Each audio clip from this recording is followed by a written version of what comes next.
भी देखेगा तो बोलेगा कि किसी का मांग के पहना है।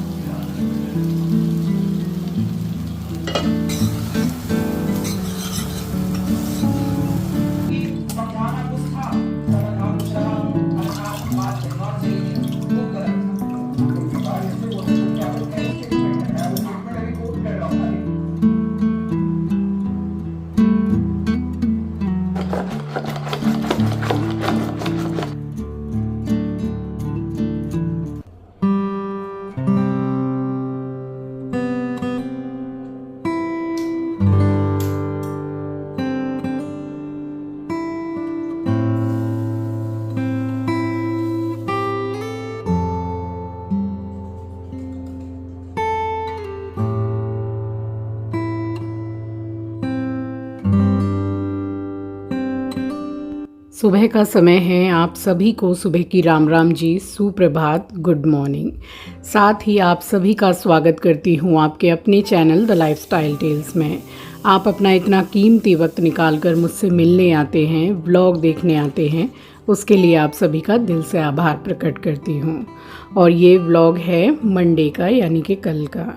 तो बस सुबह के मैं काफ़ी कुछ काम करके और यहाँ मैं पूजा करने लगी हूँ, और उसके बाद में फिर मुझे जल्दी से खाना पीना सब कुछ बनाने के बाद फिर से मुझे निकलना था बाज़ार के लिए, क्योंकि ऐसी ट्रेजेडी हुई है मेरे साथ में कि मुझे इतना गुस्सा आ रहा है कि मैं क्या बताऊं।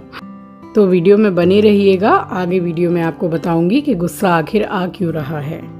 सो बस यहाँ पे मैंने ये प्लांट का जो जगह है ना, इसको डेली ही क्लीन कर देती हूँ, क्योंकि काफ़ी वो पत्ते वत्ते बहुत झड़ते हैं। और वाटरिंग भी कर दी, पूजा पाठ भी हो गया।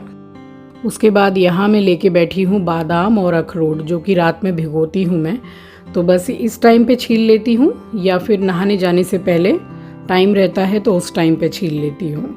तो पहले तो मैं अखरोट भी छीला करती थी, बट आप में से बहुत से मेरे सब्सक्राइबर हैं जिन्होंने मना किया था कि भाई अखरोट को आप मत छीला कीजिए। तो तब से मैंने छीलना इसको बंद कर दिया है। और एक अखरोट अगर आप खाली पेट रोज़ खाते हैं तो जो घोंटू है ना, उसकी जो ग्रीस है वो जैसे बनी रहती है, बहुत जैसे ग्रीस जो ख़त्म हो जाती है।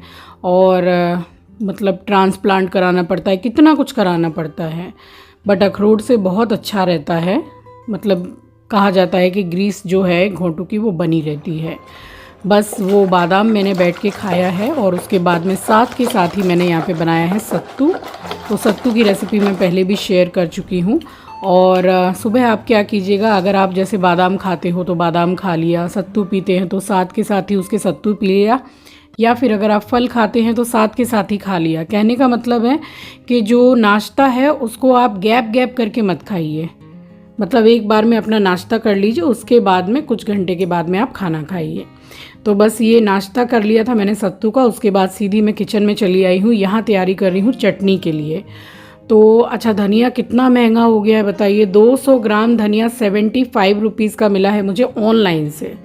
और जो सब्जी वाले भैया हैं तो 5-7 रुपया उनके पास कम रहता है। तो इतना दाम बढ़ गया है। यही रहता है कि त्योहारों के टाइम पे सब्जियों के दाम एकदम आसमान छूने लगते हैं। बट वही है, मरता नहीं क्या करता, लाते तो सभी हैं घर में, क्योंकि त्योहारों में बनता भी है। और बस ये बिल्कुल भी धनिया नहीं था, सो मैंने मंगा लिया था। इसमें मैंने हरी मिर्ची 2 डाली हैं, बड़ी तीखी आ रही हैं इस टाइम पे। बुलेट जो मिर्ची होती है वो है मोटी वाली। और 2 मैंने टमाटर ले लिए हैं, हरा धनिया, 3-4 कली लहसुन का, और नमक। तो ये चटनी का मैंने रेडी करके रख दिया था, बट पीसा मैंने साथ के साथ नहीं था, क्योंकि जब खाएंगे तभी पीस लूँगी। बस रेडी करके मैंने रख दिया था। और यहाँ धो ली है मैंने भिंडी। तो भिंडी मैंने बहुत ही डिफरेंट टाइप की बनाई है, दही वाली भिंडी। और ये मेरी ऑल टाइम फेवरेट भिंडी होती है। ये भिंडी बनाने के बाद में मैंने मम्मी पापा के लिए भी भेजा था। तो ये भिंडी बड़ी अच्छी बनती है, स्पेशली रोटी पराठे में बहुत अच्छी लगती है। तो इसको मैंने धो के रख दिया कि मैं इसको एकदम ही बाद में बनाऊंगी। सब्जियां भी नहीं थी, ये भिंडी भी मैंने ऑनलाइन से मंगाई ही थी, अदरवाइज़ मैं काट वाट के ही रखती हूँ। तो बस यहाँ पे मैंने बहुत ही थोड़ा सा सरसों का तेल डाला है, 1 स्टिक दालचीनी की और 2 तेज़पत्ता, और एक ही प्याज आप समझ लीजिए, बड़ी प्याज है तो लंबाई में एकदम पतली कटी हुई है, देख लीजिए। बस उसको डाल के गैस को हल्का सा स्लो करके रखा है। तब तक ये सब्जियां भी मैंने काटी है। तो शिमला मिर्ची पनीर का जो स्टू होता है वो मैंने बनाया था। अब सब्जियां सब आपके सामने ही काट रही हूँ, क्योंकि बिल्कुल भी फ्रिज में सब्जी नहीं थी, सब कुछ मैंने ऑनलाइन ही मंगाया था, क्योंकि मंडे हम लोगों के सोसाइटी में सब्जी वाले भैया बैठते भी नहीं हैं। तो यहाँ पे 2 टमाटर और 1.5 शिमला मिर्ची मैंने कट कर लिए। बहुत बड़ी शिमला मिर्ची थी तो आधी मैंने रख दी है कि किसी और सब्जी में या सैंडविच में काम में आ जाएगी। प्याज हल्की सी गोल्डन ब्राउन हो गई है, तो यहाँ मैंने जो सब्जियों को कट किया था बस वो डाल दिया है। इसमें मैं डालूँगी लाल मिर्ची पाउडर। अगर आपको नहीं जमता है तो आप इसमें हरी मिर्ची भी डाल सकते हैं। हिसाब से डाला है नमक, थोड़ा सा हल्दी पाउडर। अभी फ़िलहाल मैंने लाल मिर्ची नहीं डाली है। बस इसको मिक्स करके और इसको मैं ढक दूँगी थोड़ी देर के लिए, ताकि सब्जियां जो है वो थोड़ी सॉफ्ट हो जाएं। और ढकने से पहले मैंने 1 छोटा टीस्पून डाला है जिंजर गार्लिक पेस्ट का। तो ये वाला स्टू बहुत ही अच्छा लगता है।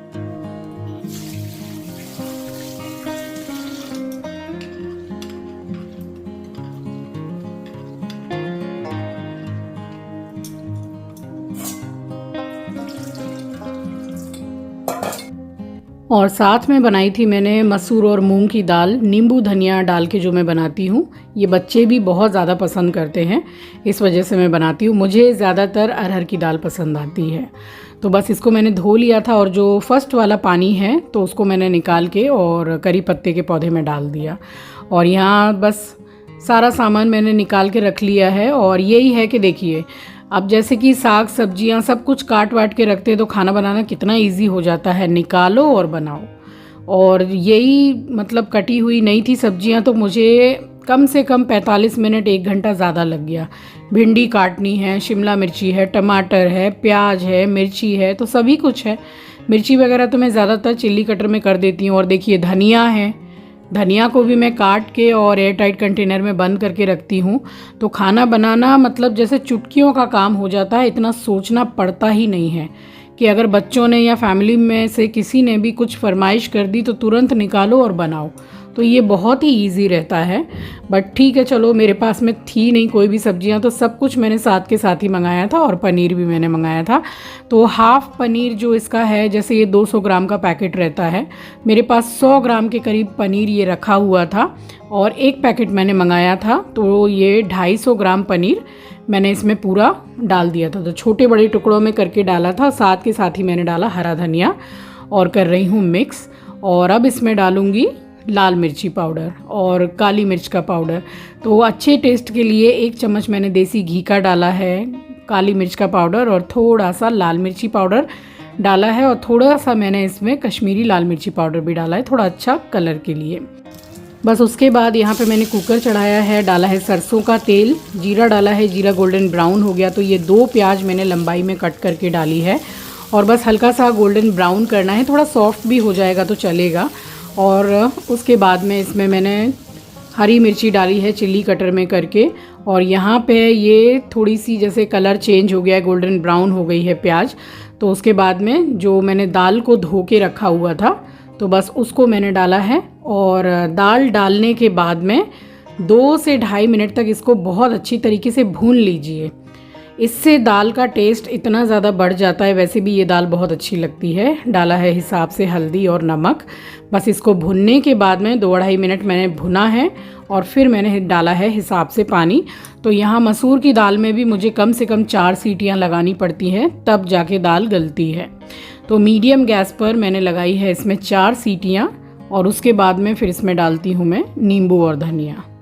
वाह, आजकल तो मैं जो वॉइस ओवर कर रही हूँ तो राइमिंग ज़्यादा बन रहा है। बताइए, अभी बना के नहीं।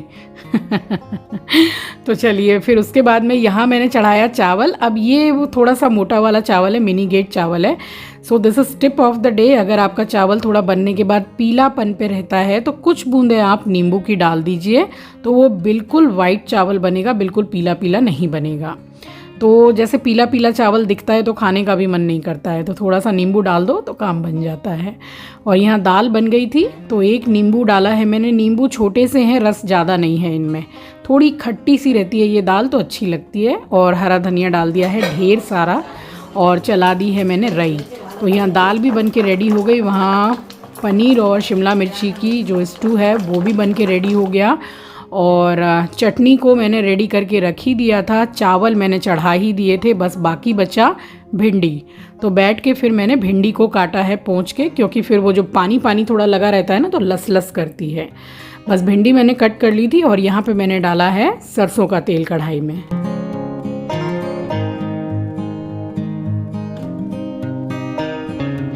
यहाँ 2 छोटे चम्मच बेसन को मैं ड्राई रोस्ट कर रही हूँ। अब इसका टेस्ट भिंडी में इतना अच्छा आने वाला है, एक सौंधी सौंधी खुशबू आती है और बहुत मतलब टेस्ट मैं कहूँ तो 100 टाइम्स बढ़ जाता है। तो ये स्टेप बिल्कुल भी आप स्किप मत कीजिएगा। और यहाँ बना रही हूँ भिंडी के लिए एक मसाला। तो हल्दी ली है, धनिया पाउडर लिया है और लाल मिर्ची पाउडर लिया है, और थोड़ा सा कश्मीरी लाल मिर्ची पाउडर मैं बाद में डालूंगी। तो ये तेल गरम हो गया, उसमें मैंने सौंफ डाली है थोड़ी ज़्यादा सी, और जो मसाला मैंने बनाया था उसमें मैंने हल्का सा पानी डाल के उसको गाढ़ा गाढ़ा घोल लिया था। बस उसी मसाले को मैंने डाला है। गैस इस टाइम पे बिल्कुल स्लो रखिएगा, क्योंकि ये मसाला बहुत जल्दी जल जाता है। एक अच्छी खुशबू आने लगे बस भिंडी डाल दीजिए। तो भिंडी को मैंने इस तरीके से बीच में से चीर के और थोड़ा बड़ा बड़ा साइज़ में कट किया है। डाल रही हूँ हिसाब से नमक, और बस इसको एक मिक्स देके अभी फ़िलहाल इसको मैं ढक दूँगी।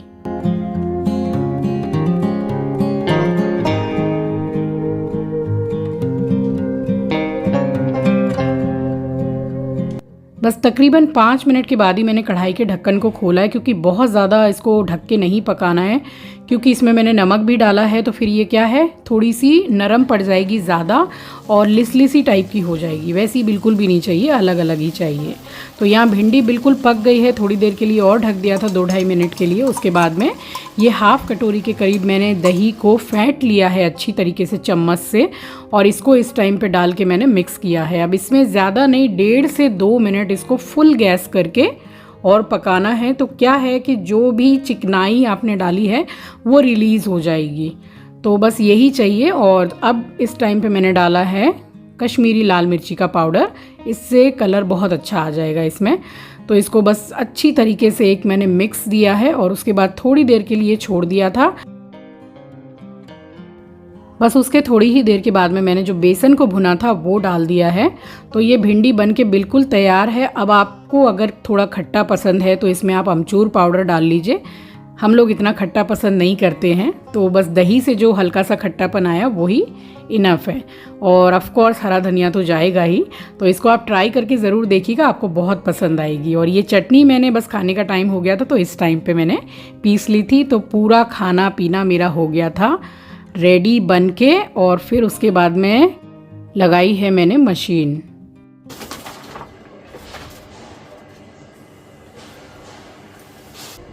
घूम के आया है दोस्तों के साथ में।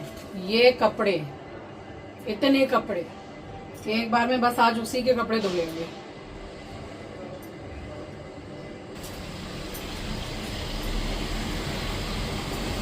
खाना पीना सब बन गया है। अब निकल रही हूँ मम्मी के साथ में, पहले मैं भी खाना खाऊंगी और उसके बाद में पर्दा जहाँ से हमने सिलवाए हैं ना उसकी शॉप में जा रहे हैं। मम्मी को एक पेयर पर्दा बनवाना है अपने घर के लिए। सोचा तो मैंने भी है कि एक पेयर बनवाऊंगी, मगर प्राइस बहुत ही ज़्यादा है। अभी ये जो शिफ्ट जो मैं हुई हूँ, ये पर्दे जो मैंने बनवाए थे, तो ये मेरे पूरे घर के पर्दे बने हैं, चैनल एंड ऑल सब कुछ लेने के बाद में 18,000 रुपये के। तो क्वालिटी भी मैटर करती है, किस हिसाब का कपड़ा आप पसंद कर रहे हैं, क्या है, तो वही चीज़ है। देखूंगी। तो वहाँ जाएंगे, फिर टेलर के पास जाएंगे, एक सूट सिलने के लिए मुझे देना है। और जहाँ से ब्लाउज लेकर के आए उस दिन आपको मैंने दिखाया कि एक बुटीक है, फेसबुक का लाइव देख के हम गए थे। Worst boutique I have ever seen. इतना गंदा फीडबैक है वहाँ का कि मैं क्या बताऊँ कि पेमेंट आपको फुल कर देनी है, उसके बाद वो फ़ोन भी नहीं उठाएंगे। और अगर आपको 3 से 4 दिन में बोल रहे हैं कि डिलीवरी दे देंगे, कुरियर पहुँच जाएगा आपके पास में, तो आपको 15 दिन 20 दिन से पहले आपको ब्लाउज नहीं मिलेगा। और मिलेगा भी तो वो ऐसा मिलेगा, ऐसे लगेगा जैसे किसी से मांग के पहना है। मतलब कोई भी देखेगा तो बोलेगा कि किसी का मांग के पहना है। इतनी गंदी फिटिंग, इतनी गंदी। पैसा आप इतना ले रहे हो तो कम से कम ईमानदारी से काम तो करो। अगला बंदा जो अपना ब्लाउज सिलवा रहा है कुछ भी है, अब आप ही एक बात बताओ कि ब्लाउज अगर बेकार रहता है तो क्या साड़ी पहनने में मजा आता है? ऐसा लगता है पहनो ही नहीं। इतना मेरा मूड ऑफ हो गया है ना उस ब्लाउज को लेकर के। और उसके बाद मैंने उनको फीडबैक दिया है तो वो मैसेज का आंसर भी नहीं। मतलब ऐसे ही लोग होते हैं, बस वन टाइम कस्टमर, दोबारा इनके पास कोई जाना नहीं चाहेगा। और लाइव करते हैं बढ़ा चढ़ा के कि न जाने कितना अच्छा बेच रहे हैं। इतना गुस्सा आ रहा है मुझे। और वो सब ब्लाउज मैंने पता है शादी के लिए सिलवाए थे, जूही की शादी के लिए। अब फिर से उनको लेकर के जा रही हूँ। अपनी ये वाली टेलर से मैंने बात किया है तो वो बोल रही है कि आप ले आइए, हम आपका मेजरमेंट लेके ठीक करके देते हैं। तो बस वही है कि मतलब निकल गया तो पहचानते नहीं। आजकल की दुनिया में यही ज़्यादा चल रहा है। अब इंसान लॉयल रहे तो कितना सब कुछ सही रहे, एक नहीं सारे रिश्ते सही रहें, है ना। तो ऐसा ही होता है आजकल, इसीलिए मेरा दिमाग एकदम हो गया था ख़राब। बस यहाँ मैंने मशीन लगाई है और उसके बाद में फिर मम्मी का कॉल आ गया था कि चल रेडी हो जा। तो बस मैं और मम्मी निकल गए थे। तो अभी क्या है कि दीपावली का टाइम है, अब आए दिन 1-2 दिन में हमें निकलना ही होगा क्योंकि सारा सब कुछ इंतज़ाम घर के लिए हम लोगों को करना पड़ता है। तो चलिए इस व्लॉग को मैं यहीं एंड करती हूँ। मिलूँगी आपसे नेक्स्ट व्लॉग में। नए हैं तो सब्सक्राइब कर लीजिएगा, शेयर करना मत भूलिएगा। अपना ख्याल रखिए, अपनों का ख्याल रखिए। Thanks for watching guys, love you, take care, bye bye.